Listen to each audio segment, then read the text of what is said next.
Iniligas sa mga pamilya sa barangay Tatalon sa Quezon City dahil sa abot baywang po na tubig baha. Pati ang mga nakatira malapit sa Tulyahan River, inilikas na rin dahil sa banta ng pag-apaw ng Lamesa Dam. Nasa frontline ng balitang yan si Dave Abuel.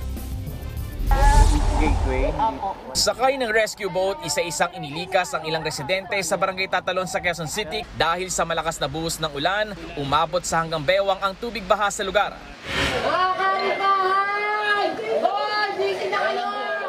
Kanya-kanyang hikayat ang mga residente sa agarang paglikas. Sa tala ng Quezon City Disaster Risk Reduction and Management Office, umabot na sa halos 100 pamilya o halos 800 individual ang inilikas doon.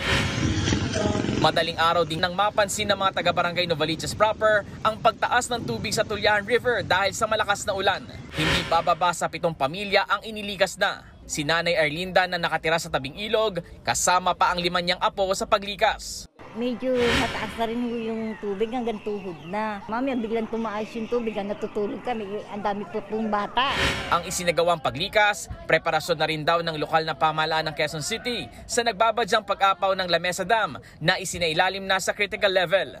Nagbabalita mula sa frontline, Dave Abuel, News 5. Mga kapatid, Andre Felix po, manatiling may alam pagdating sa mga mahalagang balita sa loob at labas ng bansa. Mag-follow at mag-subscribe na po sa social media pages ng News 5.